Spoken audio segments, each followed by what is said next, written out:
Alright, so I'm just gonna start and then we'll discuss it as I'm going through the intro sequence. So time starts in 3, 2, 1, go. So, hello. As Ranger said, I'm Headbob, and I'm with Wangbro here. And I'm doing Red++. So basically what Red++ is, it's like a Gen 2 ROM hack that is made to emulate Gen 1 games. So a lot of the mechanics you'll see in Gen 1 show up in this game as well, barring a few of them that were removed. Thankfully, like the Gen 1 mist does not exist in this game. And you'll also see other mechanics all the way up to like Gen 6 and stuff, and you'll see different teams with Pokemon ranging up to Gen 6. So it's definitely a good game to play casually, and I think the speedrun is personally very enjoyable as well. So if you have anything to add, Wangbro, to that.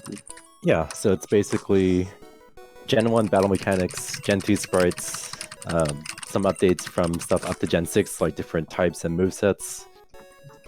It does fix a lot of the bugs from Gen 1, but it keeps a lot of the core Gen 1 speedrunning mechanics, like bad boosts, like X accuracies. Like shop instant text. Yeah, instant text is one. So it makes for a very interesting speed game, because anyone who is familiar with Gen 1 can just kind of hop right in and be used to a lot of how the game runs and how it works, but also it's a lot of new things that keep it fresh. Yeah, there's a lot of like quality of life features mostly. The one you see right now obviously is the running shoes, which make you move a lot faster and makes the early game a lot more bearable. Another important one is the fact that you get repels earlier on, so you get repels in Pewter Mart, which means you don't have to manipulate no encounters from Mount Moon like you do in the original Gen 1 games, which is really nice. Yep. There's also stuff like they fixed the crit rate to be not based on your base speed anymore, but just 1 out of 16 like other gens. There's no Gen 1 miss, which is a pretty big one. And then TMs are also multi-use, which makes the bag management a lot more interesting, because it just completely changes all of the item swaps we do from Gen 1. And for that reason, they decided to make your bag like infinite space, so you don't ever run out of space. So you have to pick up every TM you get from the gyms, unlike in the actual games. Wow, that was actually a fantastic first fight. Yeah. So the fight is just as bad as the original Gen 1 games, except we're tail whipping twice, because you're less likely to get crits. So you're playing as if you don't get, like, you're more likely to not get crits in this game, so. Yeah. I actually don't think the bag's infinite. I think it's just 30 instead of 20. Alright, well, it's infinite, like, enough. It's basically infinite, though, because we never hit 30 items, but... Right. But yeah, here you can see Zigzagoon, which is a Pokemon normally not found on Route 1. I think I just replaces one of the Rattata slots, and everything else is the same.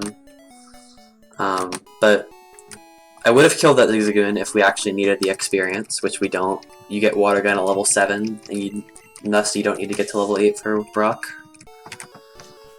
So you just kind of use the experience you're given. So, I got the partial and I'm bringing it back, but after I get out of Oak's lab, and go back up, there's going to be 3 different RNG manipulations, like, in quick succession. So I'm going to be quiet for most of it. And there'll be a few notable moments that I will not be quiet for, but... So yeah, we're just going to deliver the parcel. Another change here is that we're actually going to get Pokeballs from Oak right now, so we're not going to have to go to the mart later on to buy Pokeballs. Right, so we can catch our Pokemon for the run. And because we get Pokeballs right now, we're able to do this first RNG manipulation, which gets no encounters on the second pass of Route 1 and gets a Pidgey at the very end with Eula Balls. Which is very good for consistency. Because otherwise, the flyer options are not that great in this game.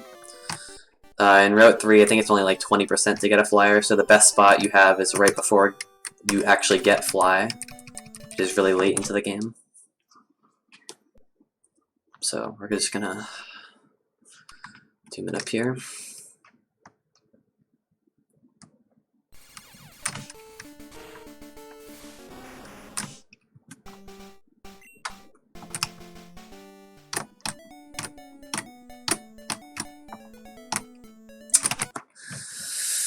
It's a bit unfortunate.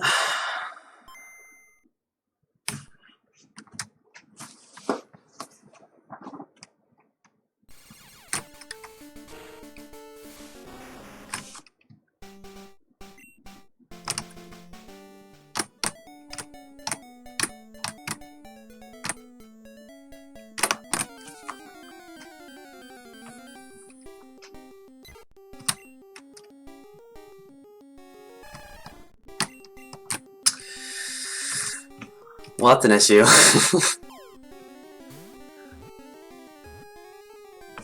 Yeah, so... Oh. Yeah, so I forgot to swap... I could have played around Pokeballs in slot 2 if I had known that they were. But, because I forgot to swap them to slot 2. It's not that bad. It's not that big of a deal, really.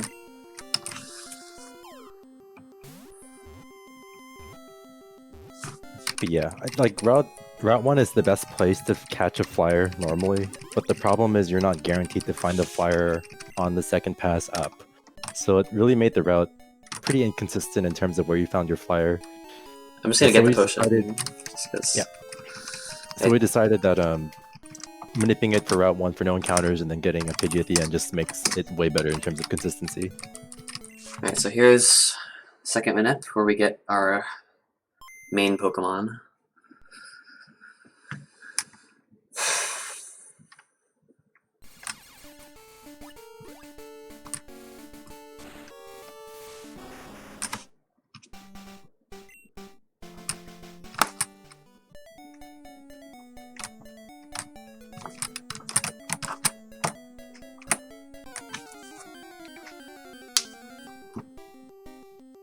Oh wait, that's not supposed to happen. Let me reset. What is that, an IGT? I think that's an IGT, yeah.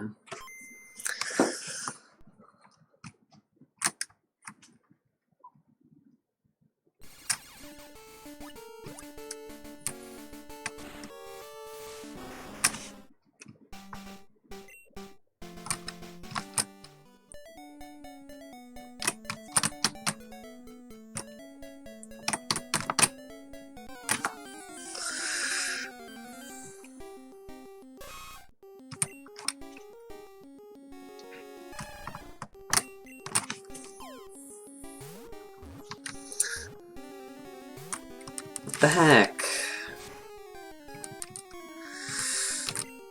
Alright, well...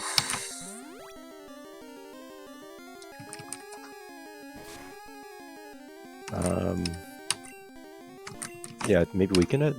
I don't know if you want to keep throwing balls. It does nothing. But yeah, it's tough because the timings for Pidgey and Nidoran are different, because their cryolinks are different, so it's somewhat difficult to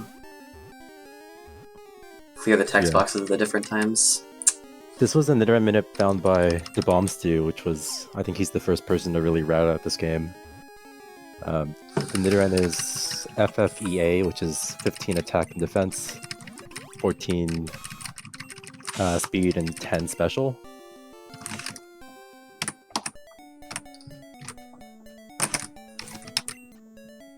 We cut up the end, it's fine. Yep. Alright, this is the hardest minute of the three, even though I messed up the first two. The movement for this is very tricky, so see how it goes.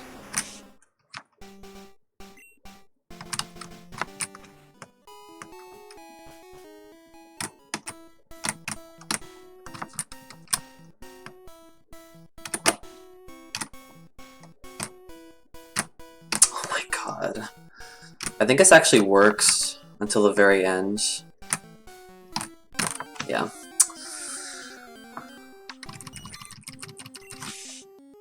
So that's still faster than resetting. Okay, that's not bad. That's fine. Yeah, so until recently, this game didn't really have a force manip like this. Unlike Red, this ROM hack sort of fixes the tiles that don't spawn encounters, so all of these tiles can produce encounters, and it's like the base yellow forest encounter, which is like 10% instead of like 3% in Red. So it was pretty awful trying to do this without manips, but thankfully I was able to find a couple run manips that are good enough IGT and easy enough to execute that we've been able to make it a lot more consistent. So I decided to go with a different strat that Plainbro came up with, which involves tail whipping twice on the Weedle with Squirtle because it tanks bites better, which Weedle has bite. And if you get poison, you just have to take the center and pewter. But I did that specifically because Nidoran had lower HP, and it couldn't tank 2 bites. So, I mean, it's kind of... yeah. This was a great fight. Like, we got Poison Sting and String Shot from the Weedle, and we didn't see any bites, but Bite does, like, what is it, like 8 to 10 damage to Nidoran, and it can flinch. So it's a really scary fight, normally, and we try to minimize the amount of turns Nidoran is out. But thankfully the fight went well, so we don't have to worry about it. So I'm going to say for Brock as well, Brock can be a bit of a tough fight, depending on the moves it uses. So not only does Onyx have Tackle and like it has in Gen 1, the Red game, it also has Bind and Rock Tomb.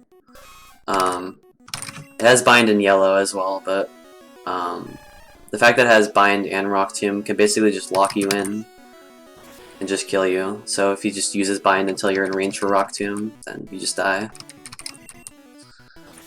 You can actually win the fight with Nidoran though. You just have to get at least 1 hit off with Squirtle in order to win the fight.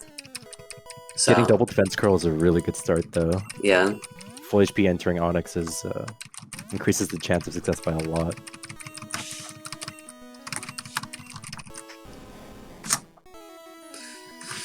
And yeah, that's another point to mention. In this ROM hack specifically, EXP gets spread like it does in Gen 6 Plus instead of split, so it's a lot more convenient to switch strain the Nidoran.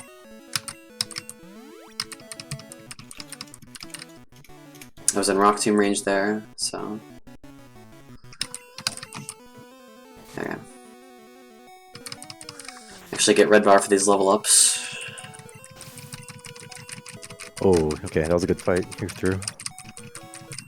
Yeah, so in this game, unlike Red, almost all of the scarier bad fights happen at the very beginning, and the later fights tend to be a lot safer. So we shouldn't be saving for too many more fights after this. Yeah, I don't think we're saving until, like, basically, like, Giovanni, honestly. Yeah. Like, Brock is, like, one of the scariest trainers by far. Interesting to have only 1 item in your bag at this point.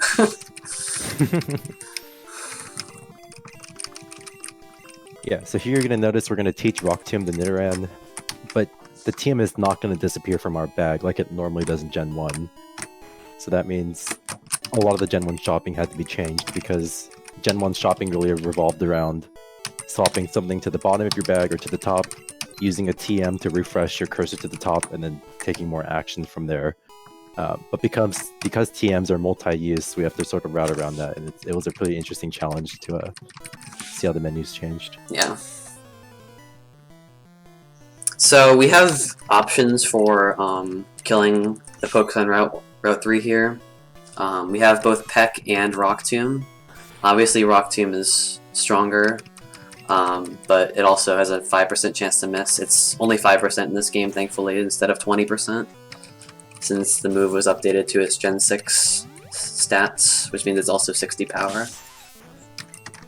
So it's a lot more reliable. I mean, obviously it can still miss, but okay, that crit is probably gonna matter. Usually dies with Badge Boost, which we didn't get. good crit. And this almost never dies. Yeah, like Nidoran in this game is much more suited for Route 3 than Gen 1 games because of the moveset we get. Like we have Peck and Rock Tomb for the bug types, we have Double Kick for the normal types. We don't have to leer or anything basically, so it's makes for very fast fights. Oh, nice. Forgot about repels. Okay, well, I think I just have to go. That shouldn't be a big deal, I think. Okay. Because, I mean, the repel steps in Moon are like somewhat tight, but not really. So I'm almost guaranteed to run out at the end of Moon, but it shouldn't. I think just cancel this one if you don't make it to the menu. Okay. Otherwise, just like do it normally, and then we'll have to save a repel somewhere else. All right, that's a really good fight. Growl fail is really good.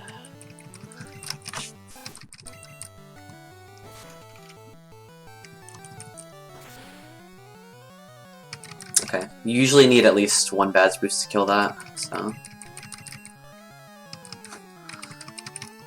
But better to not kill that than to struggle on the Zigzagoon because it has Sand Attack.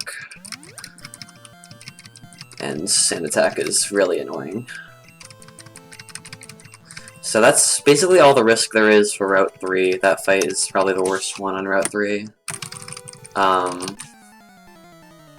So just gonna... There's a few ranges here, but nothing can really kill you.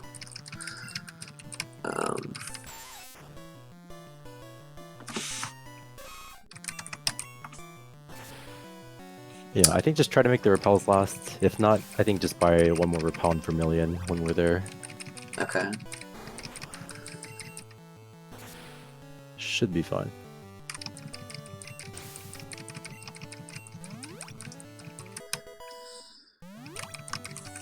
Yeah, these fights are all so much easier compared to Gen 1. I mean, the scariest part here is Metapod's a range. And Metapod's not going to use... Oh no, Metapod's a range. He might use Tackle, oh no. Okay, got the range.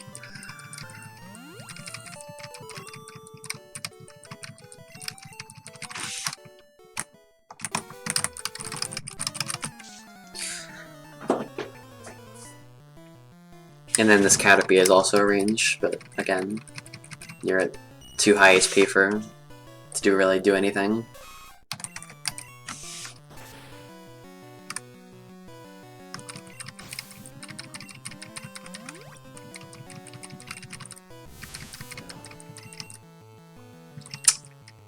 Okay. There's the first miss. Okay, well, doesn't matter. Because that doesn't normally die. And this hack special is still one stat, but the physical special split is in the game. Correct, so... Chat. So yeah, still, I mean, physical special split is pretty self-explanatory if you know the game, but... basically, it just makes more contact moves physical instead of like based on type. And so that's implemented in this game. Yeah, so something you saw there is that Headbob's repel ran out and it asked him, do you want to repel again? Which is something new. It's a very convenient feature because it means we don't really prioritize moving repels to the top of our bag anymore. And also... Yeah, sorry, go. No, I was on a different point, so you can finish your point. Yeah, so we can just use the repel once. If it's somewhere lower in our bag, that's fine, and then we can continue the repel, 4, 5, 6 times if we needed to, and that way we can save scrolling down to repel and using it every single time. Right. So you saw back there, I ran around the last, which you normally do in Gen 1 now, but we used to actually fight her, so that you can evolve into Nidorino. But instead, we're gonna candy. We used to use that candy right before Misty to get level 25, but we're now we rerouted the experience like entirely, basically, And so now we fight gentlemen on the boat, and so you usually have at least instant text, if not also red bar, so it's a lot faster fight. Plus you get extra money to buy extra supers or whatever, so it's a lot better overall. Yeah, this game got a pretty big reroute by me, Headbob, and Wave Warrior like a month and a half ago, and we were just pushing the record back and forth between the three of us. Yeah, Wave Warrior has it right now, but the reroute was pretty big. It kind of took off of the relatively new yellow reroute, where we move now the Earthquake pickup in Silph Co to after fighting Silph Geo. And we also can now fight the gym rush trainers in a more flexible order, depending on how likely you are to get red bar. Obviously you won't see red bar in this run because it's a marathon, and wow, that's really unlucky. Ooh, turn 1 growl. It's not that bad because... Okay, never mind. That's bad. I've never seen that not die in 2 hits. Yeah, so you're speed tied with the Murkrow. It does have Growl. It also has other moves it can use, but Growl is the worst one that can happen.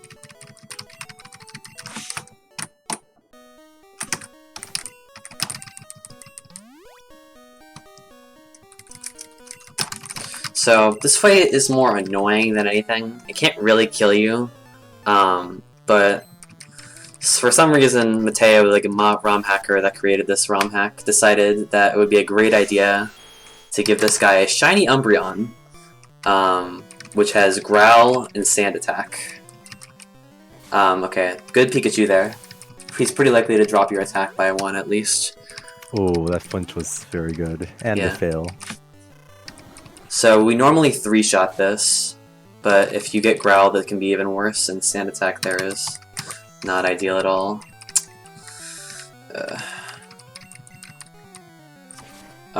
Quick Attack's doing 9. So I mean, we only need 1 more hit to win, so I'm not gonna swap out yet, but... Yeah, it should be fine. Yeah. And yeah, the reason why this game was sort of remade as Gen 1 is because, in terms of speedrunning, a lot of people, like Red is one of the more popular Pokemon speed games, and so it's just, it attracted a lot of Gen 1 runners like me and Headbob and Wave Warrior to this game because it kept a lot of the same mechanics. Easy. Also, something we did is we're actually eating both of the fossils, and we're gonna use them for something special later on that you'll get to see. But for now, we take both fossils. Is it really that special? Well, it's unexpected. If Okay, you... yeah, fair enough.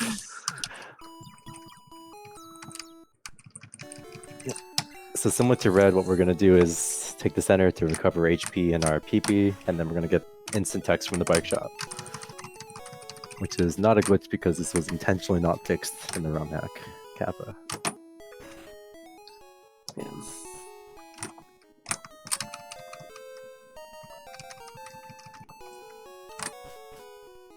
So yeah, instant text is normally in Red. It's like a really scary part of the run because, and it's still a little bit scary in this game because of Misty.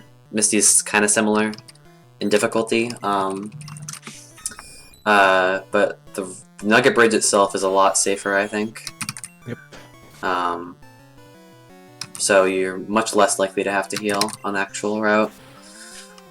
Which Misty is also way safer just because of the way crit chance was reworked. Right.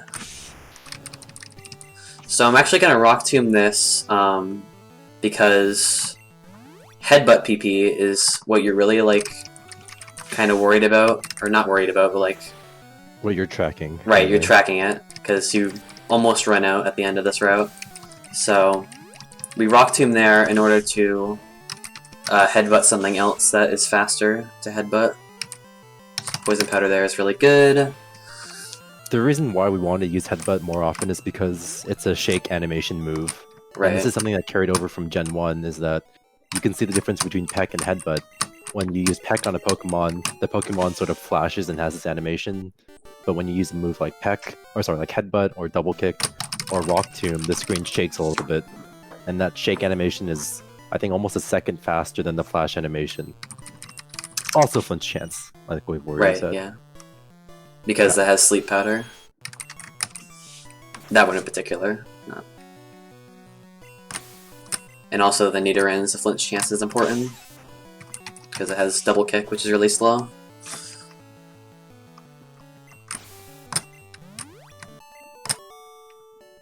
So yeah, I could have Rock Tomb there and save a second, but also has a 5% chance to miss, so you have to kind of weigh it out whether things are worth doing or not.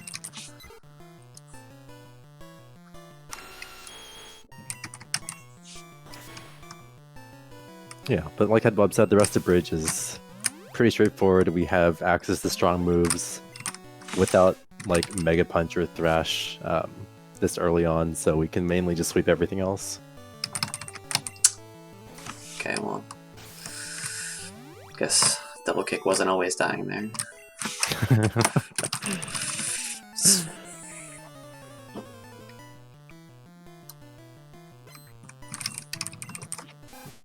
So yeah, this is the thing that I'm now headbutting because I have an extra PP. Normally you just double kick that and it dies in one double kick hit, but you save 2 inputs and the super effective text box, so it's definitely worth doing. Good crit. So much for saving a text box, huh? Yeah, but ideally we should be seeing a lot less crits just because instead of 1 in 6, it's 1 in 16 for Nidoking, so we play a lot less around crits, but we will still be playing around it because of the marathon, but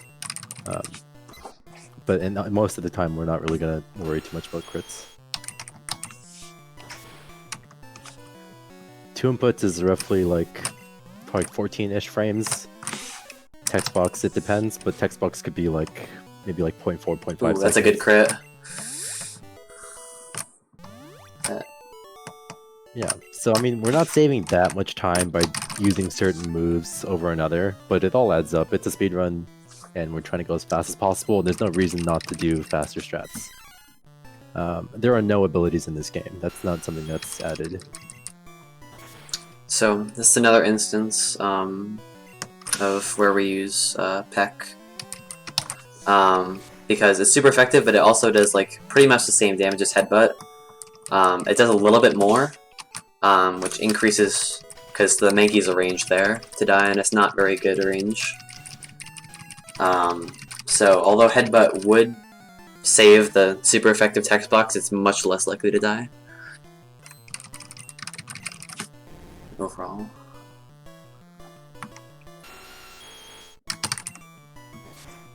I'm actually not sure. Do you know if crits ignore all stat boosts still, including like defense downs? I think it does, yeah. Okay, well, so it works the same way. Well, it always ignores the defense downs, but normally it doesn't ignore the attack differences in Gen 1. So, fighting Top Hiker here, because we want the Elixir. And also the Hiker in the game is a bit annoying, this game. Has a Diglett as well as the Onyx. And we don't pick up Water Gun for Nidoking, which is what we normally do for Red. Which is now Muddy Water in this game, fun fact.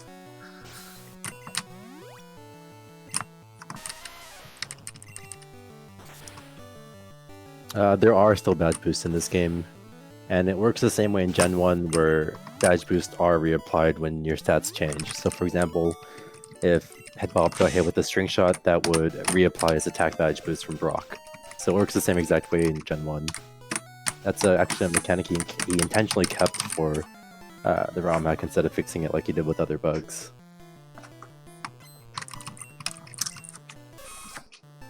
It's almost like this game was meant to be speedrun. Like, you'll see in a second, we're gonna get Outrage instead of Thrash. And Outrage is, number one, not normal type, which means it can hit ghosts. And it's also 120 base power instead of 90. So all the stuff that you're worried about with Thrash, you're not worried about with Outrage. Yeah, Outrage is completely broken in this speedrun.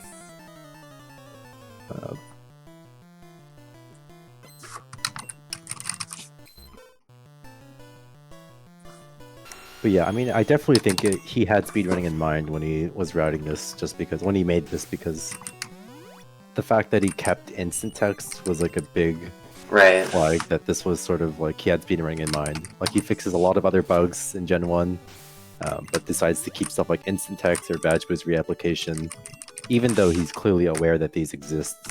Makes me believe that he intended this to be speedrun or had it in mind still.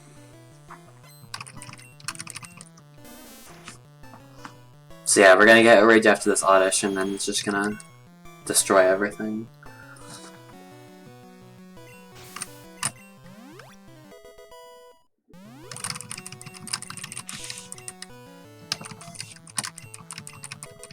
I'm wondering if I should potion here. I think you should. Yeah, okay. Just potion once. The water pulse range from Starmie, which is what it has, and that can confuse, which is pretty scary, is I think 35 to 42, which means it can't kill me from this range, but I don't think some crit rolls kill from full.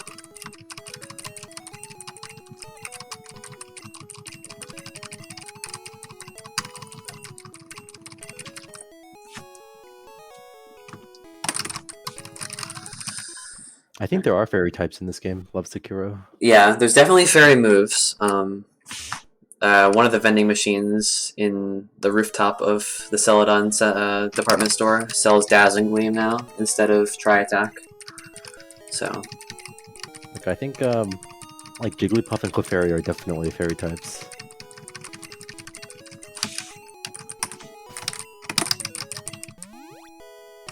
Yeah, okay, I remember now. Wave.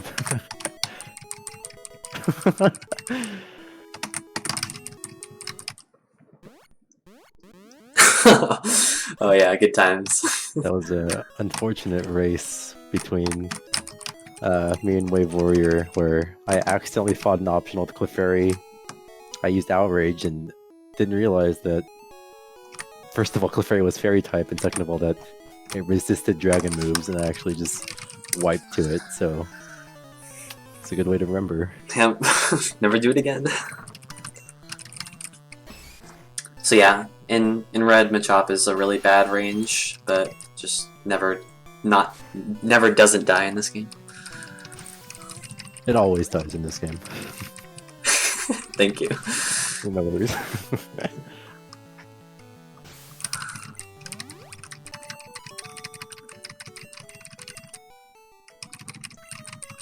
Yeah, so hopefully Misty's coming up. Well, first of all, Goldeen is coming up, and Goldeen is also... It always just dies in this game. It's not a range like it is in Red. Well, it doesn't die in Red. Yeah. The problem is here, so I don't know if I've completely explained how instant text works. If you open your menu with instant text, you lose instant text. So that would involve going to save. So it's pretty likely to actually win the fight, and if I don't, I'm right next to Misty's gym with the Poke Center. So it's not that slow to die. So I'm not going to save here, even though it's possible to die.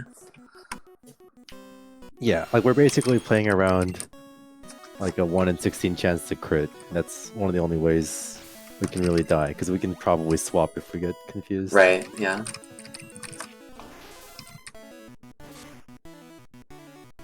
Or we just crit it. Easy enough. That works too. Good thing I wasn't planning on getting red bar.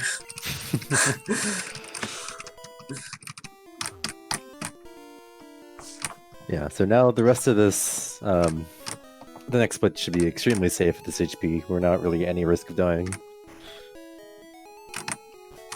Oh wait, I was planning on getting red bar. That's awkward. Yep, it's 1 in 16 to crit, so that's actually a very clutch crit.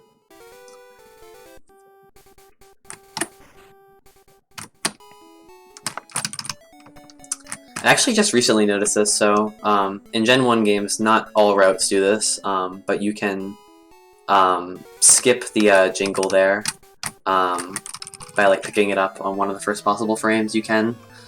And I actually just noticed you kind of hear the jingle in the background when you do that.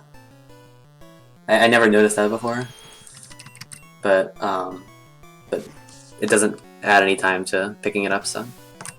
Yeah, like because of the way Gen 1 works, if you buffer picking up that potion or that whatever the hidden item is, as the game is transitioning music between different maps, the way like the sound engine works in Gen 1, it can't really play multiple sounds at the same time, so it just doesn't play the jingle, and so you can just skip the text box jingle entirely by picking it up buffering. That's like the biggest place where it gets used, but another example is in Yellow. After doing one of the manips in the Viridian Forest, we pick up a potion after catching a Pidgey, and we skip that potion jingle for the same exact reason. Right, you're good on your repels, right? You can only use 4 in Moon? I YOLO'd the end of Moon, so yeah, I'm good. Okay, cool.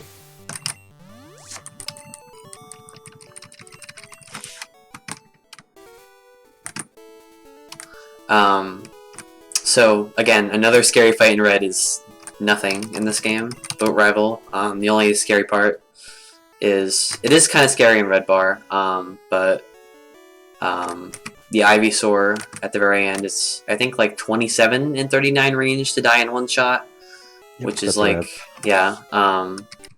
So technically you could just Outrage turn 1 and go for the 4-turn Outrage and get the range, but I'm going to Rock Tomb Pidgeotto, and you can also double kick the Rerouting to be completely safe. But I might not really matter. Yeah, I might not do that because I'm such high HP. But yeah, it is like it's at 27 out of 39, which is basically 2/3 range to die. So I'm playing to die. So I'm playing around here, missing the range and then getting a 3-turn Thrash would put me in a little bit of trouble, but again, I'm at high HP, so it shouldn't be a problem. So, got the range anyways. So let's see if we got it. Oh, you got it. Okay. Cool. So again, new addition to the route, I mentioned it earlier, is we now fight the Gentleman, and Gentleman, even just in instant text, is way faster than fighting the last in Moon for the Nidorino. It's really the only difference between, it's basically what the only difference is when you weigh the two out, is how fast the fights are. And this fight is way faster. One thing the Gentleman Candy does do is that it helps us if we decide to use Thunderbolt for Rock Tunnel, because in this ROM hack, in the route, Thunderbolt is a pretty optional thing to teach. If we do teach it, it's only going to be used for, I think, like 2 Slowpokes, and that's it. Right. Yeah, basically Thunderbolt just guarantees that, like if I teach Thunderbolt before Rock Tunnel, I just cannot lose in Rock Tunnel. Whereas the alternative strategy would be to Outrage ×2 both of the Slowpokes, and with that you can get confused. If you're at lower HP, you can get crit. So yeah, but if you're Thunderbolt, you one-shot both the Slowpokes with Gentleman Candy. So it's a much more consistent strategy. And the big difference here is that this Nidoran that we manipped is 10 special instead of normally it's 15 in red or between 13 and 15 in yellow. And so that lower special really comes into play on stuff like the Slowpoke, where Nido King special isn't especially that good, and if we're using a special move, it's not gonna do as much damage. It's like a physical move in this case. So, you notice we didn't catch a Paris in Mount Moon. Well, that's because we just don't need to. We just teach Cut to Nido King, and we just never use one of our move slots. So it saves a bunch of time not having to get a cut sleeve.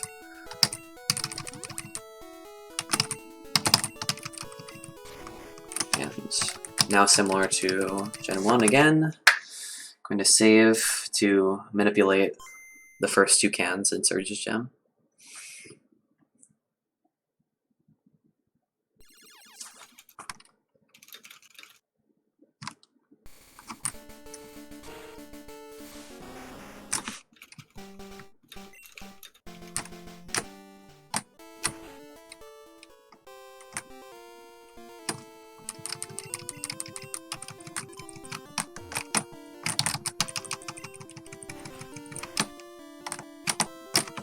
Alright, so Surge is kind of a similar fight to Boat Rival. In that the Raichu is a 31 and 39 range. And basically, so I'm outraging all 3 Pokemon here, so if I miss the range, it's basically the exact same situation. I just have to risk the 4-turn outrage if I miss the range. But Raichu doesn't really have any attacking moves for Nidoking. It basically only has Quick Attack and Double Team, but Double Team is not that bad if you just have to hit 1 move. Yeah, and if you're at 80 HP, it doesn't matter. Yeah. So I'm gonna patronize you for Headbob. The cans manip that Headbob did can actually be performed both Yep. running and walking. Headbob chose to walk because it is easier to execute, but it's also worse IGT by 1 in 60, so Headbob chose the slower and it's slower, yeah. option. But it is easier to execute. It's way easier to execute. It makes sense, but it's just want to make fun of him for a little bit.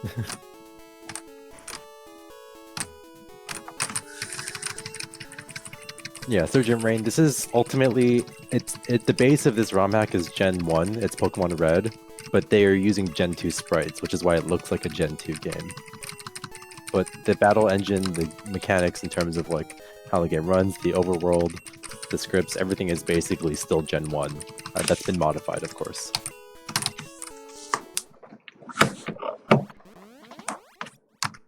Alright, so we're about to get the most fun part of this ROM hack. We're about to get the bicycle. And so the bicycle in this game is absolutely absurd. Oh boy, here we go. You'll see in a second, but...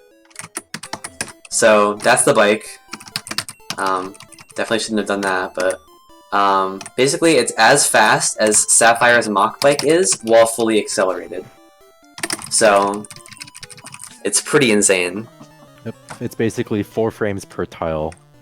And there's no acceleration, it's just full blast. There's some pretty tricky movement that Headbob has to execute. He's probably going to take it a little bit slow to be safe, but that's fine. But the bike is one of the biggest, for me, it was one of the biggest attractions to this game because it's just like such a fun addition to the game in terms of speeding it up and adding some like more difficult execution-based sections. Also, one thing about this fight is we still have Headbutt, which does kill the first Oddish, and after that we can just outrage the rest for a free fight. Right.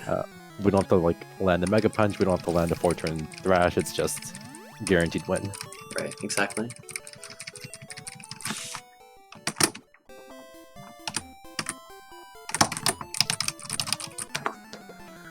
So yeah, I mean all these fights that would be any sort of danger in Gen 1 is just not a factor. Like Venonat is not a range anymore. Oddish isn't a range anymore in Rock Tunnel. The only thing you worry about really is... The only possible thing that can go wrong is Pidgey Quick Attack. So, if you're out of, like... If you're, like, above, like, 10 HP, you literally cannot die in Rock Tunnel. Yep. So are you going to teach Thunderbolt, or are you just going to go for the Outrage? At this HP, I might consider going for Outrage. I think it's a fine play. Yeah. Yeah, it's fine. Yeah, if you're not in Red Bar, Thunderbolt is slower for sure than using Outrage.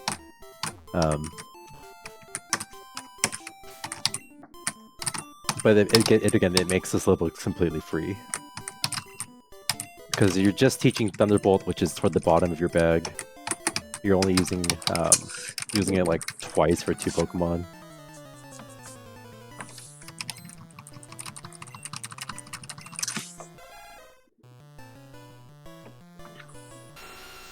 Outrage has 120 power in this game, so it's absolutely broken in Gen 1, in terms of Gen 1. Well, I think also Thrash does too, but you don't get Thrash until level 35 in this game. And it's a worse type anyways, so... Just Outrage is just better. Okay, as long as we don't get confused, we're fine. Perfect.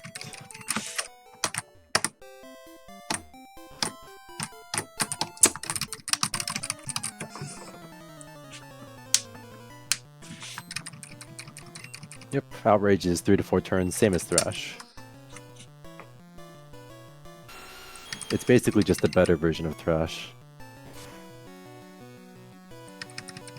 Yeah, then you just get both water guns, so no risk at all.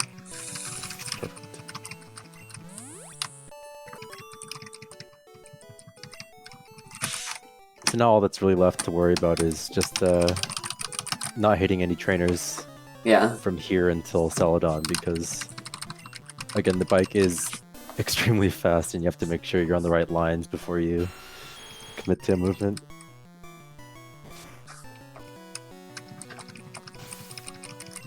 Yep, Thrash or Outrage lasts between 3 and 4 turns. It's guaranteed to be 3 turns at least, and then it's a 50% chance for it to end or for it to extend to a 4th turn. So it's the same way it works in Gen 1. So that was the Both point. Thrash and Outrage. So yeah, that's the point we were making earlier, that like they decided to change the base power but not the amount of turns it lasts, so seems very built for a speedrunner's game.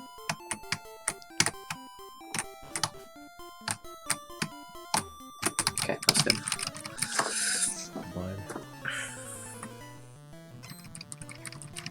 Yeah, a lot of the trainers in Rock Tunnel, you only have like one tile for them to not see you, so Headbob is just making sure he's aligning correctly before going forward. Because hitting optionals in Rock Tunnel is pretty slow, as I can attest.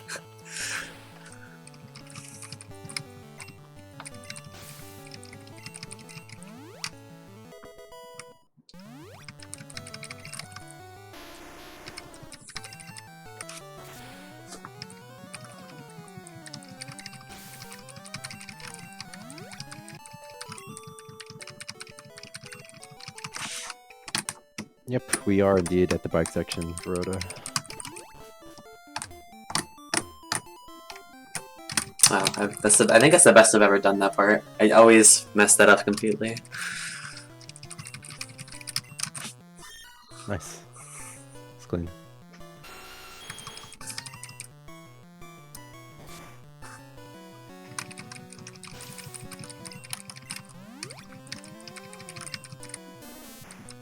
I don't think we talked about this yet, but another reason why Outrage is so good is because I think you might have mentioned actually, but like it is a multi-turn move, but it only uses 1 PP per usage. Oh, I didn't say that. Yeah, so even though we're using Outrage for a lot of these fights, it's only using 1 PP every time we use it, so it lets us clear all of this Pokemon very quickly while still like not having to refresh our PP. And also when we use Outrage, we don't have to select the next move or select the move again, so it's faster in that aspect as well, and that we don't have to spend time choosing a move, which is slower. Right.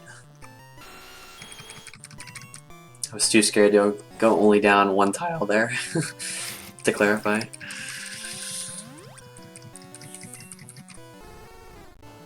I'll try a wave. And I think we all are thinking of the same one. You have to take the movement very carefully coming up. Like right there. Alright, and then I'm gonna try and get the audio cue. Wave wall nailed it. Did you get it? Yeah. Nice. Yeah, so picking up this Elixir, there's a pretty good audio cue for it. Even though I've done a lot for this game, I feel like that audio cue might be my biggest contribution. It's pretty big. In the notes I had from DeBomb before for picking up that Elixir, his notes literally just said, run for 3 to 4 seconds and then start spamming A or something like that. And it was...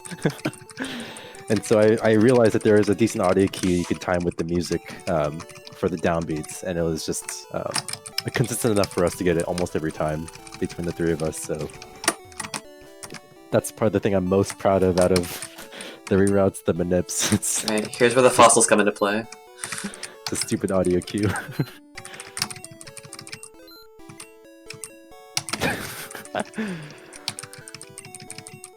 At least we know how much the fossils are worth.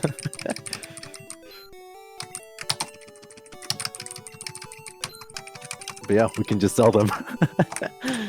and they're gone forever. No. Yep, no more chances at fossil Pokemon.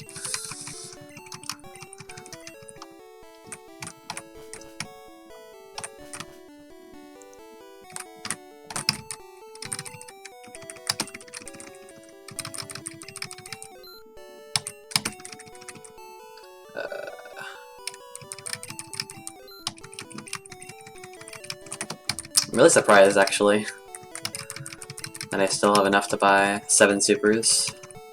I feel like I forgot something. I don't think you bought any extras, right? I bought an extra exact. Oh. Yeah. I don't know, maybe my notes are wrong. Yep, so this is the first major menu of the game. We're going to be teaching some moves, swapping some stuff up. But it's going to look differently than Gen 1.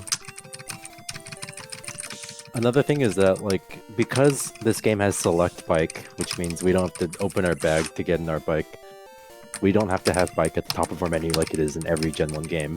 But instead we can, for example, just swap X accuracies to slot 1 because that's the most used item.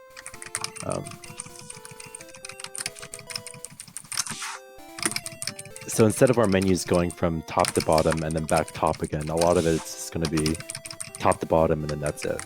Just once.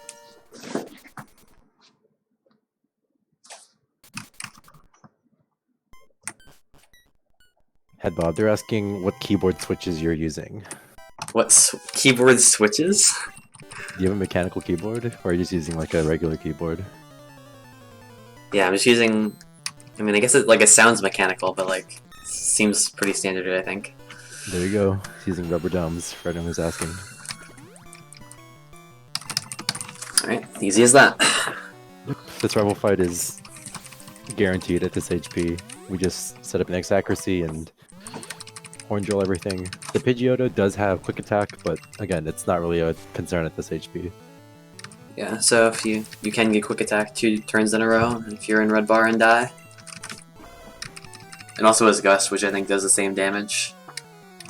So...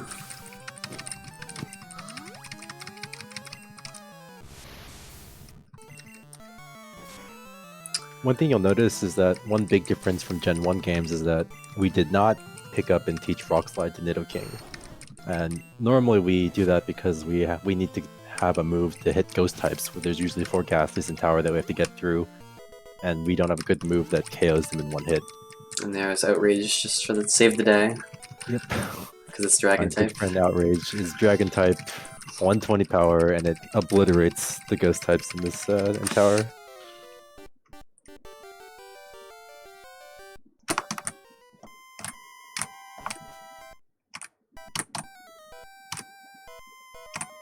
The Ghastlies do have Sucker Punch, which does, I think, like 5 damage. Yeah, 5. But so I mean, again, it is something to worry about if you are in low HP, but at this HP we're perfectly fine, and there's really no threat here. and it's only this Ghastly that matters, because we're going to take the heal pad in a second to restore PP and HP.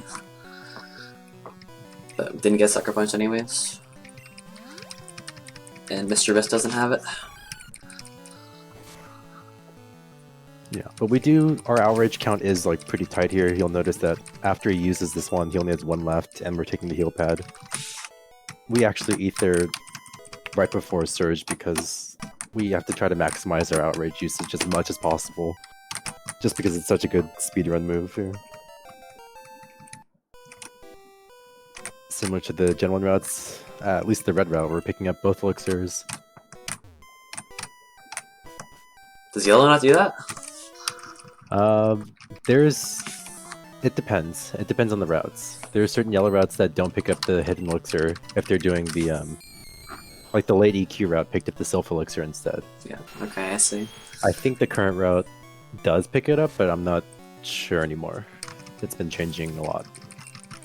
But yeah, now with the late EQ route, we're also picking up the one in Silph.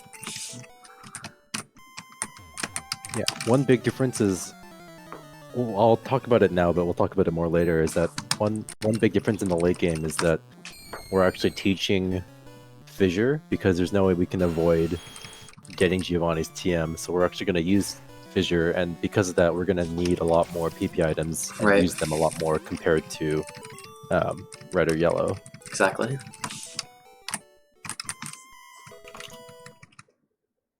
So, gonna use the Pokédoll on the Ghost like you do in other games, and was recently confirmed to not be a glitch and was actually intentional.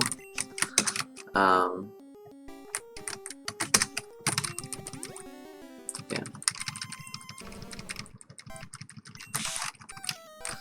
So, 2 ranges on the rockets here that are improved with Gentleman Candy are the Golbat here and the Coughing. I don't exactly know what they're improved to, but they are improved slightly, even though they're still really bad ranges. Yeah, it's like barely, I think the Coughing range is like 55-ish%. It's not that much better. Where it was like 28% before or something like that. Yeah, something like that.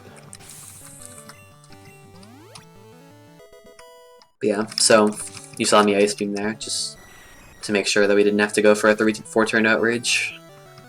Okay, got the Golbat range anyways. Cool. Yeah, so hopefully we don't see it, but there is Oh yeah, a bug in Gen 1 that was not fixed in this ROM that Headbob actually found out. There's a bug with multi-hit moves like Thrash or Rage, where if you get accuracy dropped while using the move, each subsequent use of that move, each subsequent hit of Rage or Thrash or Outrage will continue to decrease your accuracy. So this Coughing actually has minimize. We really don't want to see it here because... Double Team, the same thing. Or Double Team, sorry. Yeah. But yeah, it's treated as accuracy in this game, evasion, for some reason, and your accuracy decreases as you continue to use Outrage as Swing Bro said. So you can miss on the Drowsy. When you Thankfully we didn't see it, so it was not a big deal.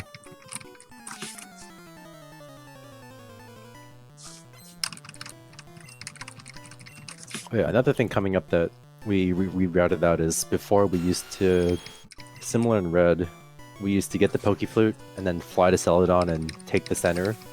1 for resetting our PP, but 2 for setting our reset point, our dig point back to Celadon.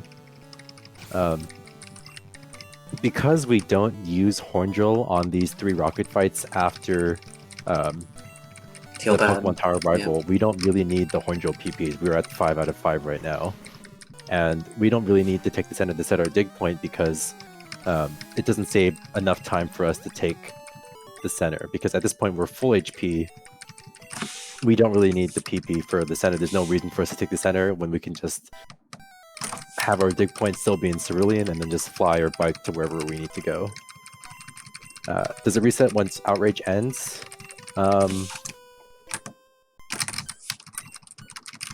I think it does. I think it does reset once Outrage ends. Once you use a move that's not Outrage. We don't actually know for sure. Yeah. Because it hasn't been like a disassembly of this. Yeah, so we're gonna fly to Celadon and then we're just gonna bike immediately to Silph Co. Thanks, Wave. Thanks, Wave. Thanks, Wave.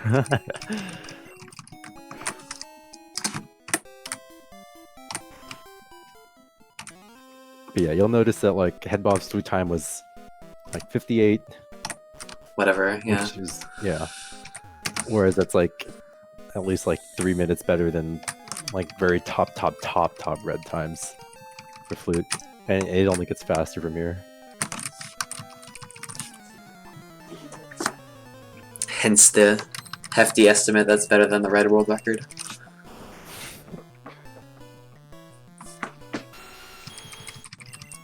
So, yeah, this Arbok actually doesn't have Glare in this game. Normally you'd be ready to use your full restore if you got paralyzed, but we don't have to even consider that. So that's really good news. Yeah.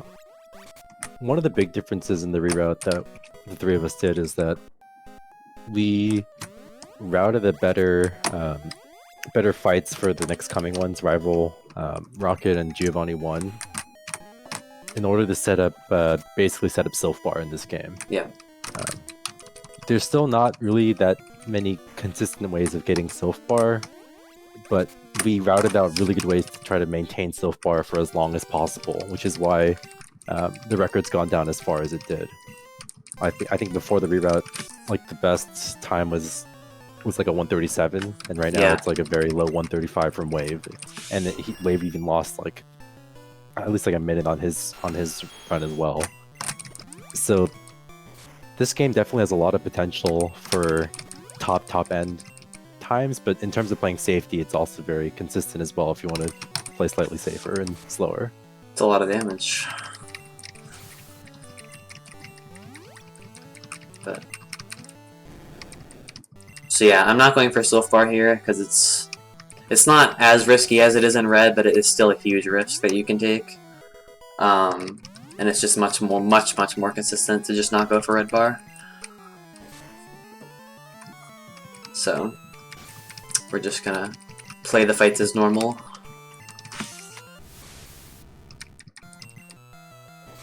I think Acrobatic just has a set base power in this game, similar to other Gen 1 moves.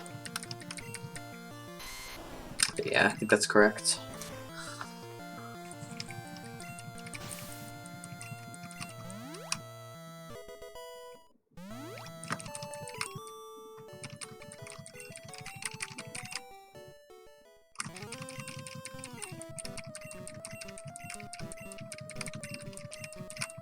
I'm not sure, I can check for you.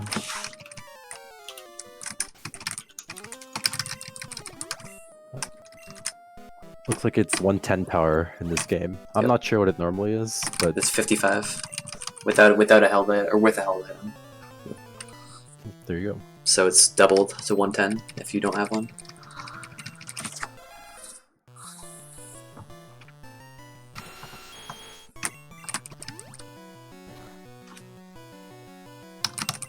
So yeah, that Keybone has Thrash. So I could have Elixir during the fight.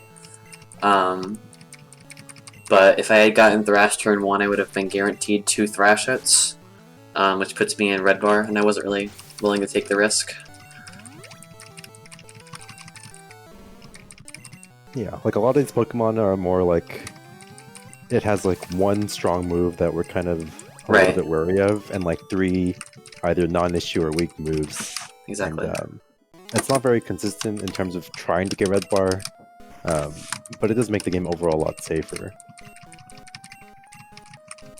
For example, like we're going to set up a turn here on Onyx. If you're setting up an Onyx, Onyx has 3 moves that all do between like 3 and 7 damage, and then it has Iron Tail, which does like 18 damage. So even then, it's not a lot of damage, but it is like similar concept where there's one move that we're more afraid of than the others. So it's like a 1 in 4. Wow, that was exactly 18. Nice max roll.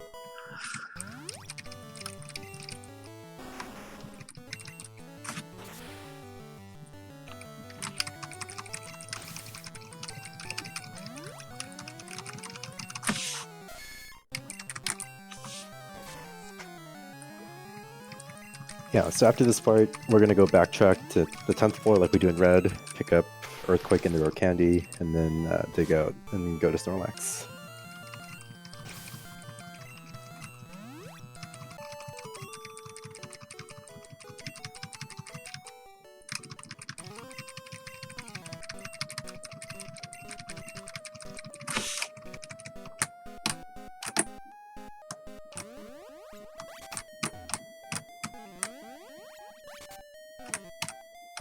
After some insane movement.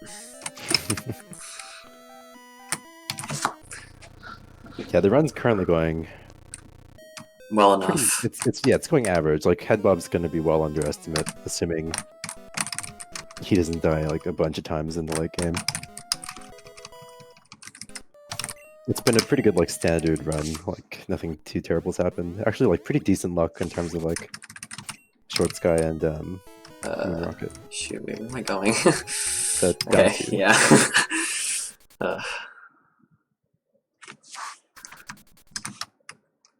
Okay. I just caught up.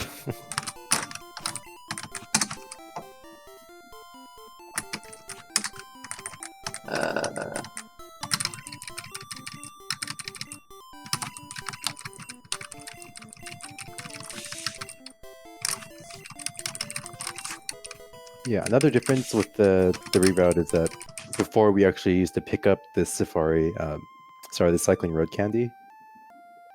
We used to pick it up like we do in the other games, but we can actually skip it with the XP that we got from the gentleman.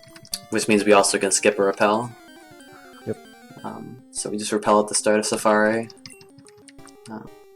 And because we were able to skip the repel, we were able to swap it to the top of our bag, which means that we can use repels more often. And the reason why we want to move repels to the top, even though we can reapply, is that there's a lot of sections of the run where we want to have repels on, but not on all the time. So we're going to be using repels and canceling repels like a good amount during the run, at least like 2 or 3 different times. Yeah. Of course, if we had enough money, we could theoretically buy like 15 repels and just have it go from the start of Safari until the end of the game, but it's just not a good, efficient use of our money, and we didn't think it was worth it. And yeah, Outrage has lived its usefulness mainly because we're at the part of the game where most stuff isn't going to die to Outrage anymore, or a lot of trainers don't have Pokemon that both die to it. And also we have access to X Accuracy and Horn Drill, which means it's we're more likely to use that.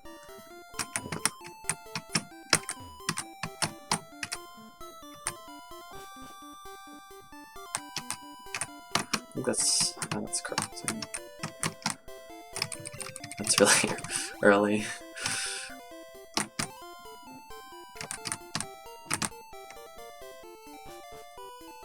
This should be fine. Yeah, no, I know. Just testament to my movement, but whatever. It's fine. Yeah, I mean, yeah, bike movement is very hard in this game, but I mean, this is like good enough. Yeah, but for me, it's like I love practicing the bike in this game. It's just so much fun to try to get like really, really clean movement.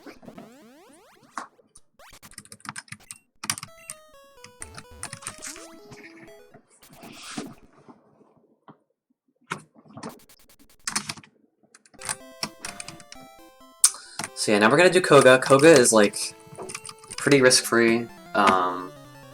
Used to be pretty scary when we set up on Venomoth, but it's just so much safer when you set up on either Muck or Crobat. At this type of HP, that is. Yeah. I'm still not sure why we used to set up on Venomoth. Maybe Yeah. it wasn't really... We didn't really think about setting up on Muck, but the first Pokemon Koga has is Venomoth, which has Confusion. It does between like 28 and 34 without critting. It can confuse you. It also has Supersonic that it can use. So it was a really scary fight originally, and the strat before used to be you should heal to at least like 70 or 80 HP and set up 2 moves. I set up twice on the Venomoth. But then we found out Venomoth just dies to Earthquake. We can set up X Accuracy, X Speed on Muck, which has much safer moves. It has Sludge. Literally just has Sludge, yeah. Move. So it's really free to set up on Muck instead.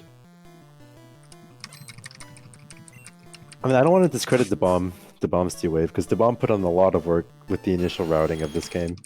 And the initial route was, like, pretty good. Yeah. But yeah.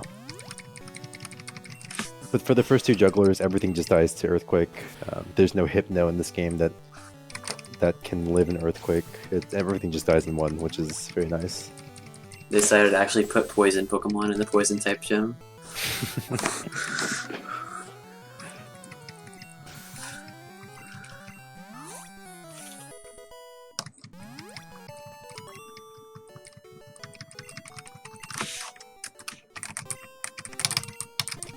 Yeah, this HP should be fine too for Blaine as well.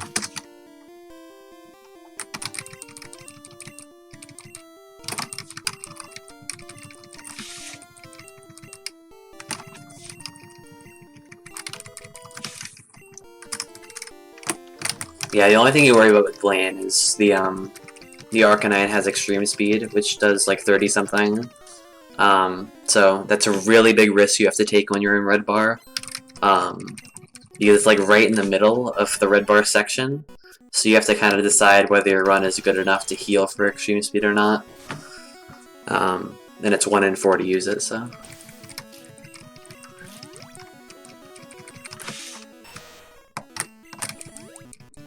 Minimize doesn't matter. Yep. We X accuracy, which gets rid of the concept of accuracy check in the battle, so. Yep. Perfectly safe set of Pokemon.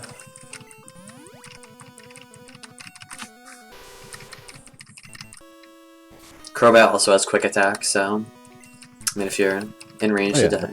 Yeah. But it seems to be highly inclined to use double team, so you don't see it all that often.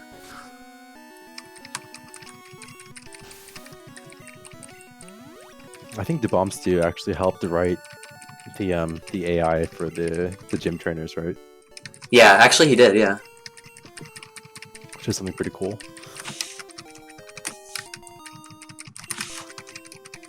Forgot about that. Koga. Very nice. Yeah.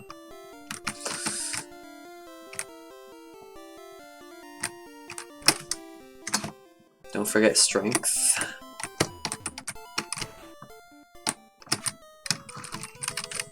I mean, the thing is, in Gen 1, it can be like that too. Like, Red can be a very safe game. It's just, if you're going for top times or faster times, you'd have to play riskier. And it's the same with this ROM hack as well. Like, at the top level, if you're going for top times and going for red bar, there are risks you have to take. A lot of things can kill you. It's just, there's a lot of ways to make it marathon safe as well for both games. Exactly. Although in red, boom bar is like self-destruct red bar is something you just kind of have to go for because it's just so easy to get and so consistent. Yep. So there is some risk you still would have to take there, like black belt there, but.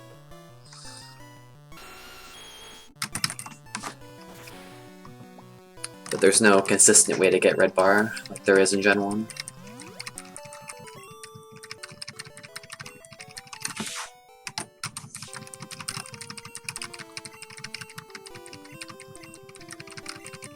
Yep, they removed a lot of the cut bushes. It's like the bushes around Safari Zone were cut down already, and the bushes around Erica are cut down. I'm actually not sure why I decided to do it, but... Just for quality of life, I guess. Just to make... Only the cut bushes are the ones that like actually block story progression. That's not the right slot.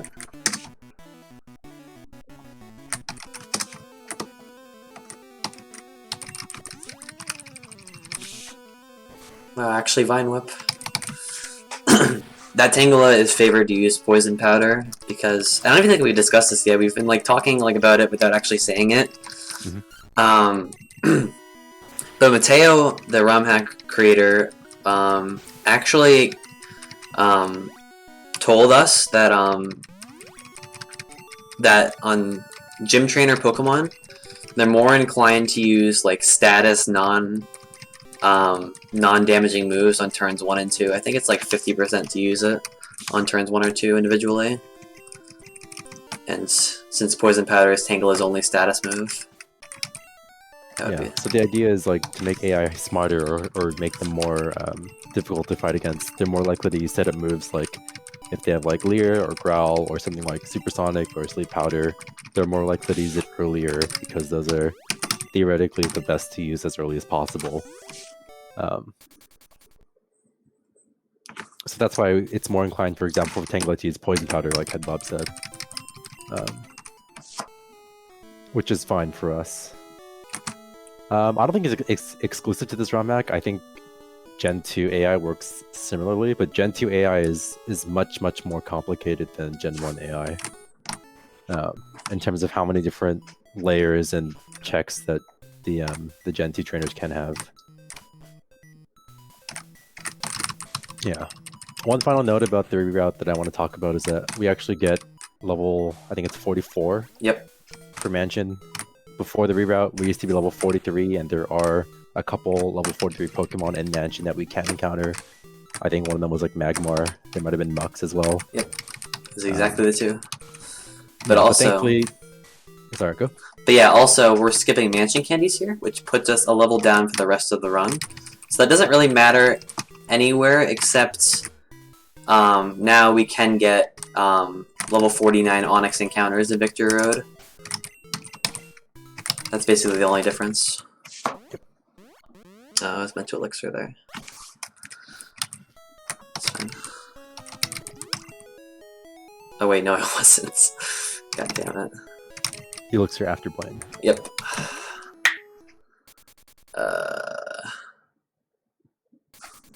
Well, now what? It should be fine. You can just if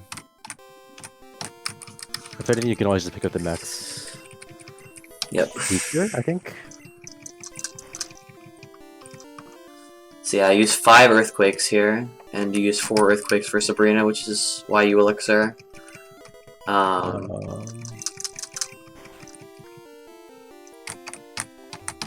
would need to Elixir before Black Belt, if anything.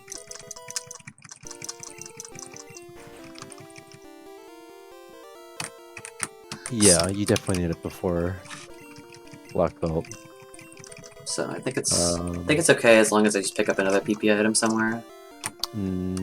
But it might not be an easy. I think it's an issue. Because you're...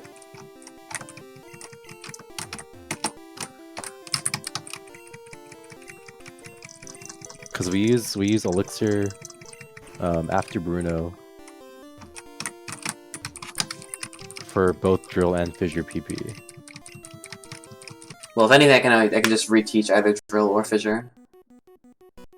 If all fails. Does that work? That's what the bomb did in his first PB. That's okay. That's yep. Perfect, actually. So when would I do that then?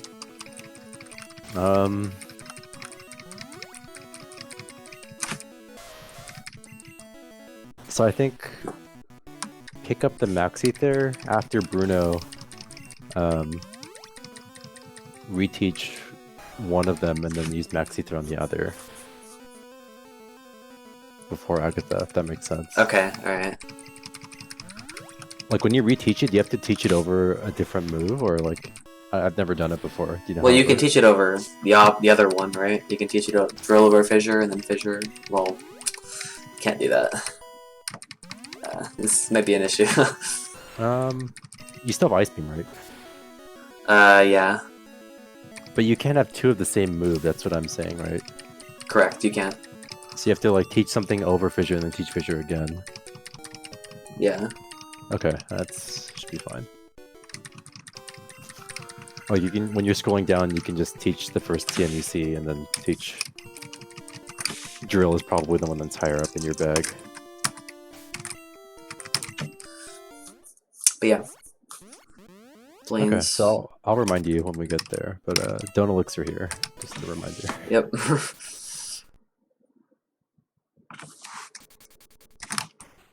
Nice. Yeah, fun fact, since we never reset our dig point to Celadon and we're still in Cerulean, it's actually faster by a little bit. If you have good bike execution, it's actually a little bit faster to bike down Cerulean, to cut the bush and go through the gatehouse and enter Sabrina from the top, rather than fly to Saffron and bike around. But it's like a very, very small difference, like less than probably like half a second. Yeah. Like very good execution. So and it's much more consistent to go for the yeah, fly. this is much more consistent to fly and just take the easier bike path. But it was fun for us to test like different trials of seeing if it was actually faster to just bike to Saffron.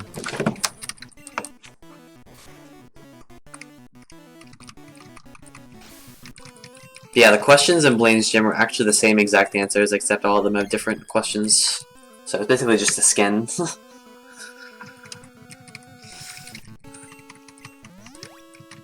Except they kept Tombstoner. Yeah. Classic.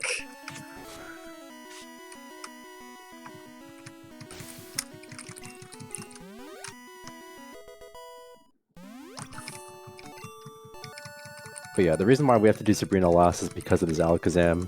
We just barely have enough speed at level 45 to beat it. But we can't do it any earlier, otherwise we just get outsped and most likely die to it, so... Otherwise we would do Sabrina earlier to try to have another trainer in Red Bar before Blaine, but we can't.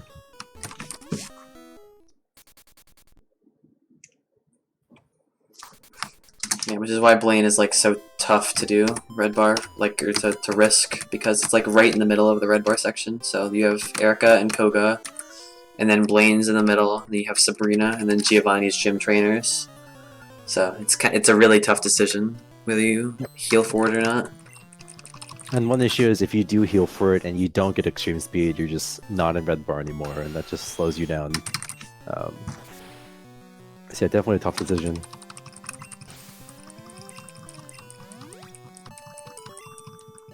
Yeah, so you have to Elixir before Black Belt.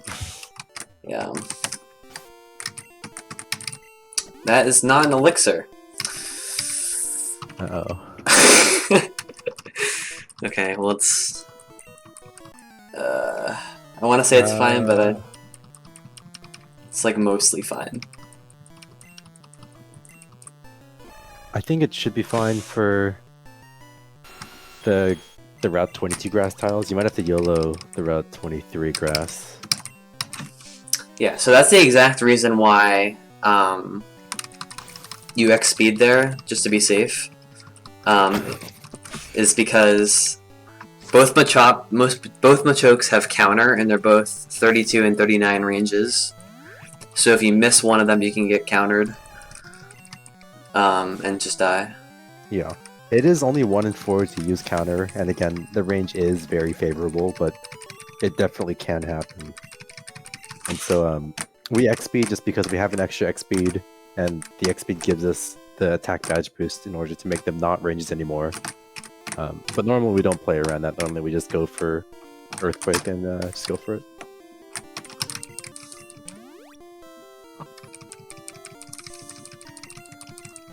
Oh, 4 stars are actually pretty high up. Maybe I don't need to swap them. Yeah, if you don't use it here, it's very fine. So yeah, we're gonna heal the full HP, and we're actually gonna save for this fight. And again, this is only like... It's 1 in 16 to kill you. We're only saving for this, and the last trainer we saved for was Brock, so like everything else is like... We don't really have to worry about too much as we can play around it, but this is one where it's literally just if you get crit, you die, and there's nothing you can do about it. And it's worth saving because the death here is costly enough to play around. So we'll see if we get crit. Hopefully not. And we're good. Yeah,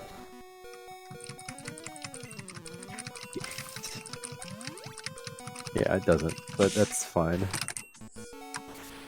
Everything else basically dies in one hit. We either Horn Drill or Earthquake, depending on the Pokemon. But this should just be like an easy Super Potion for Breeding Rival.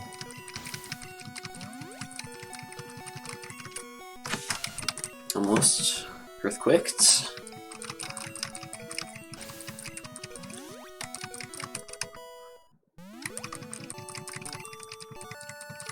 So yeah, I'm Super Potioning here. It's pretty safe. Acrobatics crit will kill you. But you heal to play around Acrobatics non-crit plus Quick Attack. So that's like the most you can realistically heal for. I mean, you could just heal for the crit if you really want to, but...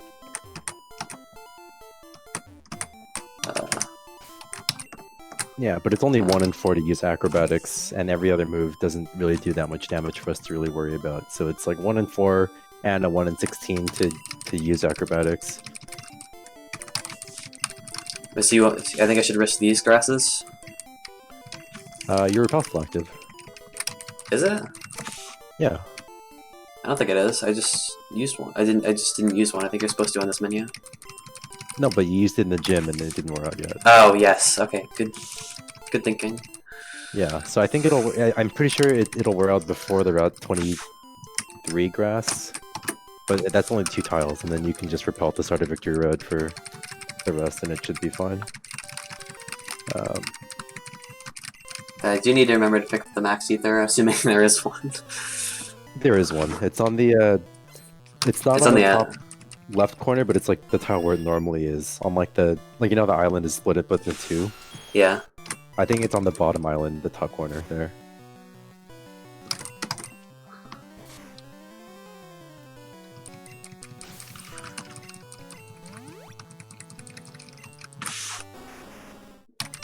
The bottom island? 2 islands? It's like the same. It's like the same XY coordinate as it is in red. Okay. Like there's like they added an extra island, right? Yeah. Okay. Yeah. It's like on the original island, which is the bottom right one. I think it'll make sense once you see it. Yeah. Yeah. I can't picture it right now. Yeah. It's fine. Don't worry about it. You'll find it. This Growlithe does have Flame Wheel, but it doesn't really do enough damage for us to really play around. And again, the rival does have like the good AI, so it's more likely to use a setup move like Leer or I think it has Agility as well. Agility, yep. Yeah, so it's very unlikely for you to have to really get hit by the Growlithe, which makes it a pretty good setup Pokemon.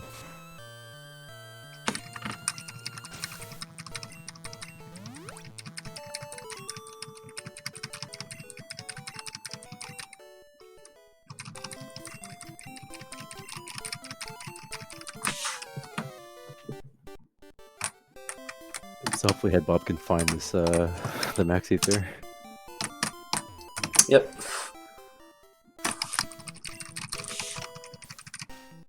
Good movement. Good job not jumping the ledge. Thanks. Yeah, I'm pretty sure similar to Gen 1, there's no water encounters here. That is something they added in Fire Red Leaf Green. But when you're surfing, I don't think you can get any in like the non-ocean routes. So you're just gonna have to YOLO the 2 tiles of grass.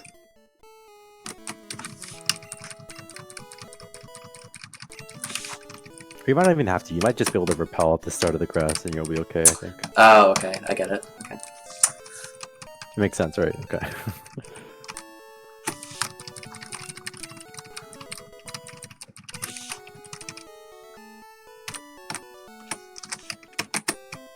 Yeah, I think you just repel at the start of the grass, and your repel should be fine. Or just YOLO the 2 of them and then repel on Victory Road. Easy. Okay, that works. No, you're right. I should have. No. It would have been close either way, but this gives you more leeway for Victory Road mistakes. Because with the bike, it can happen. Like, I think one of my runs, I literally lose a minute in Victory Road because I accidentally biked out of Victory Road after doing the first boulder.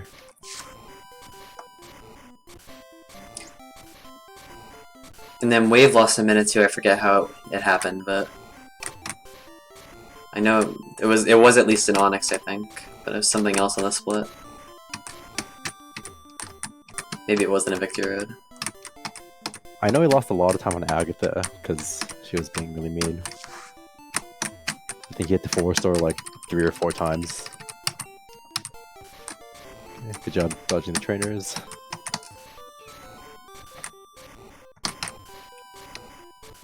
Yeah, something we didn't really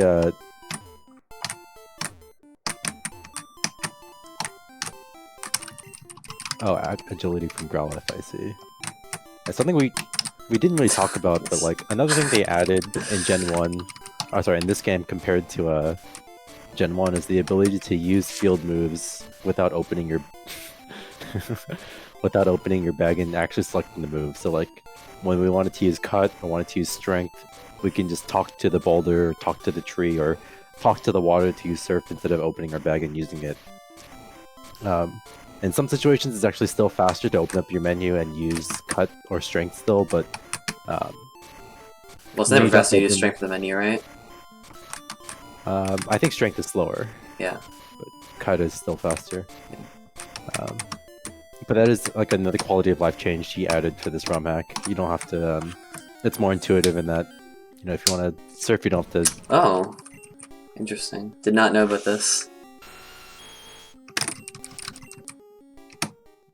I know you can get Marowaks too. I also did not know you can get Marowaks.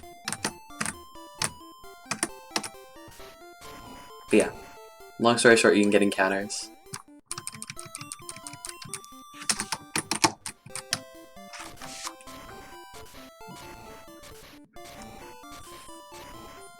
Good job buffering A there. Yep. So that guy is actually kind of a glitch spinner. So if you don't just press A to use strength there and just go around the boulder first, he actually tries to spin down and look at you. So you can actually hit him and fight him. I don't think it's a spinner. I think it's just a glitched optional art. Or like all the sprites when you first load them, they all start facing down. At least I'm pretty sure that's how it works. And I think there's just something weird with the way you fall down from the hole where that guy is like loaded on screen. It's like something weird with the way he's loaded where he doesn't properly face his direction like instantly. So like there are a couple runs where like people like buffer like getting on their bike, or people buffer like walking or something, and the person just gets stuck looking down and they actually hit the person, which is how like the bombs like first run and going. It was 139 pace until he hit that girl. Or I don't even know what gender that trainer is. It's a guy. Unlucky. Wait, you have the extra XX still, right? Yeah. Okay. But I think it's still faster to reset if I die. Should be fine, yeah. Yeah, so we take the center for full HP. We don't do any of the strats like we do in Red, where we swap in the Pidgey. This Dugong is more like the yellow fight, where we just set up one turn and hope we don't get crit. Surf is really good, because if you get Aurora Beam, you have no chance of getting Red Bar from this, but if you get Ice Beam or Surf, then you're pretty reasonably likely to get Red Bar. That was a good roll. That's good.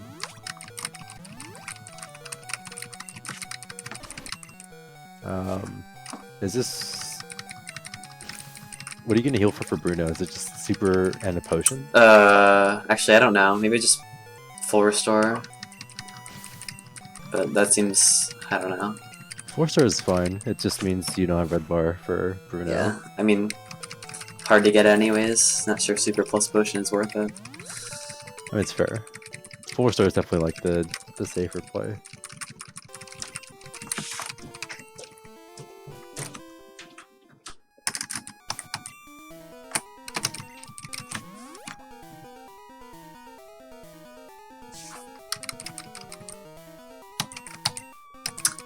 Maybe I don't need to save here. I'm not sure if crit actually kills. I think it would from here, but would be close. I don't think it kills actually. Okay, well, just wasted 7 seconds. Let's hope we don't find out. Hey, maybe I'll get Red Bar.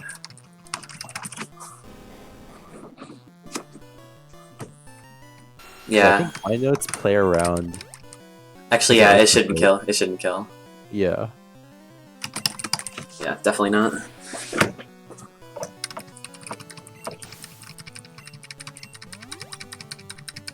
Okay, we didn't get it. Okay, so your next menu, we're not going to Elixir. You're going to teach something over, like your first TM in your bag, you teach over probably drill, and then teach drill over again, and then heal. Like heal first probably, and then teach a TM over drill, and then teach drill back over that TM, and then max ether on fissure. Yeah, super here is okay, right? I think so. Yeah, super should be fine.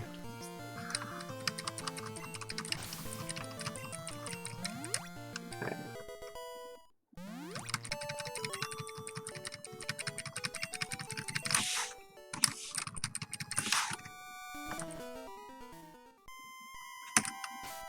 Yeah, I don't think I'm gonna have the fissures to actually get through Agatha. We're max ethering here. Oh, yeah, okay.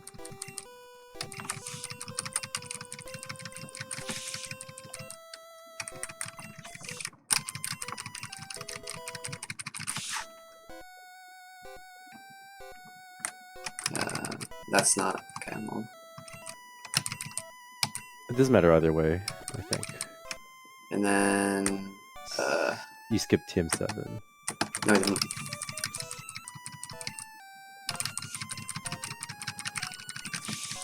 This is much slower. Oh, you're doing it this way. Yeah. I was thinking teach TM07 all the way down and then max it at the bottom, but I mean, it's fine. Alright, so that was Okay, way that slower, but like... Okay, I think that probably loses like 20-30 seconds, but... Maybe not 20, or maybe not 30, but it's a decent recovery considering like we're down in Elixir. And we actually need the Elixir to recover both Fissure and Hornjewel PP at this point. So really do not want to see confused here. Okay, good. Nice.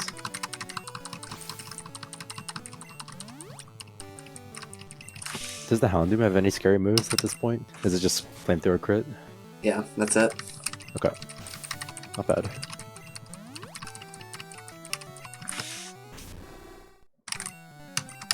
Yeah, the rest of these fights should be, or the rest of this fight should be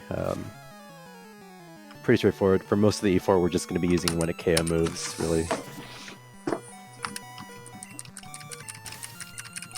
Yeah, so the PP is very tight here. You actually finish with exactly 0 Horn Drills and Fissures after Lance.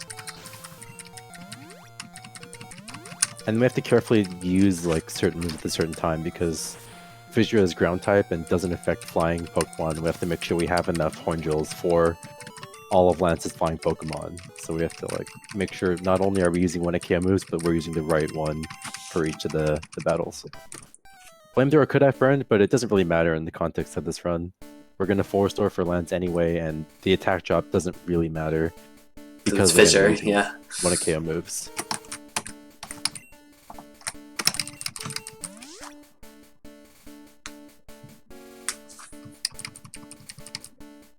This is the last fight we're going to save for, because it's much harder to die at the champ than any of the Elite Four. Yep.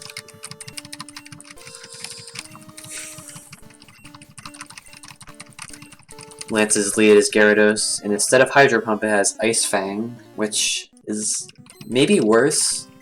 Ice Fang has a chance to freeze.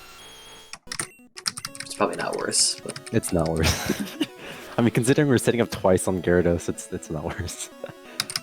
It also flinches, but that's never relevant because you always hit before it. So yeah, cannot use Fissure on a flying type Pokemon. If you do that, you're just dead. And all of his Pokemon are flying types except Kingdra, which is where we're going to use our only Fissure.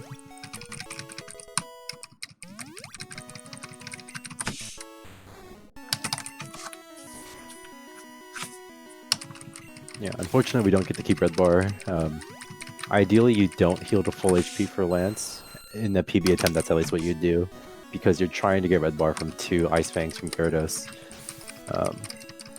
But in this case we're just playing for safety, and we don't want to die if we can avoid it, so we're just playing for a 4-store here.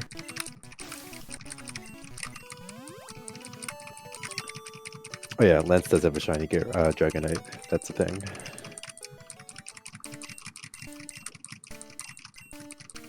So are you just gonna 4-store here? Yeah. Should be guaranteed if I 4-store. Yep. Yep, so the champ fight is literally just, we set up X speed, X accuracy, and then we just sweep with when it KO moves.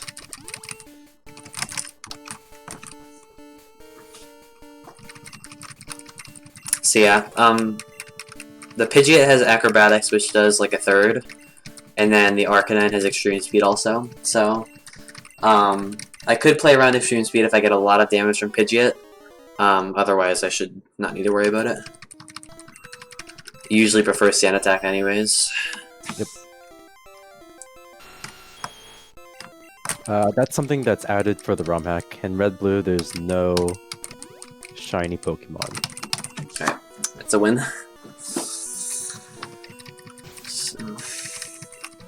So that is Red++. That was a pretty clean run. overall, yeah. Just let me know when to stop the timer.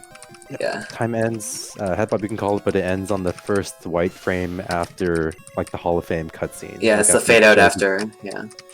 And whatever time I say, add about 6 seconds to it, because I may have been late on the start of the timer. It's okay.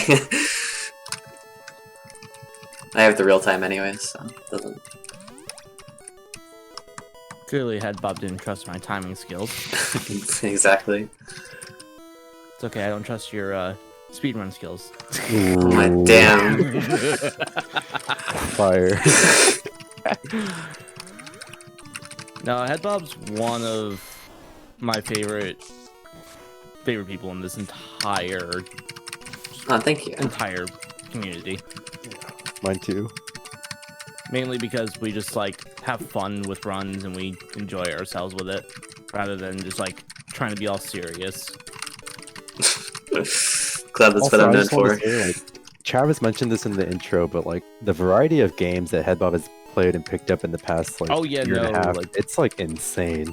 Like you see, like every single run he's done is one and it's a decent time too. Every single time, there's never been like a run where he's not like good or bad.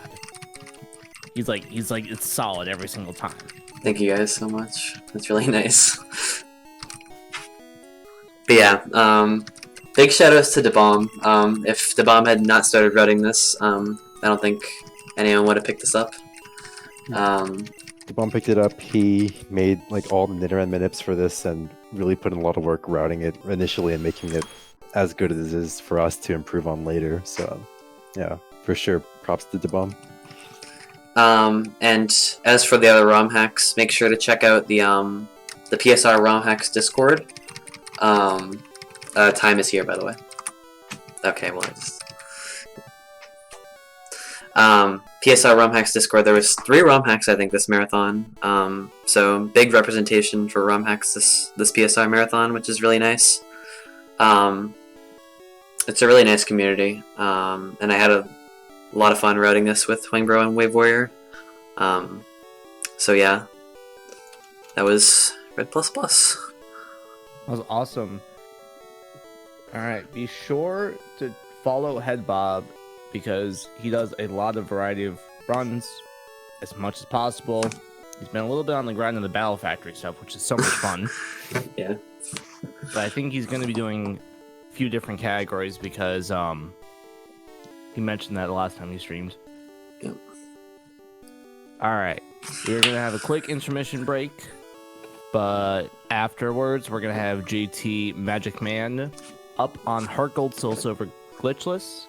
And we'll see you guys in a few minutes. Thank you guys for just being here. Thank you, Wang Bro. Thank you, Headbob. Thank you, everyone else. Thanks, Ranger. Thanks, guys. Thanks, everyone.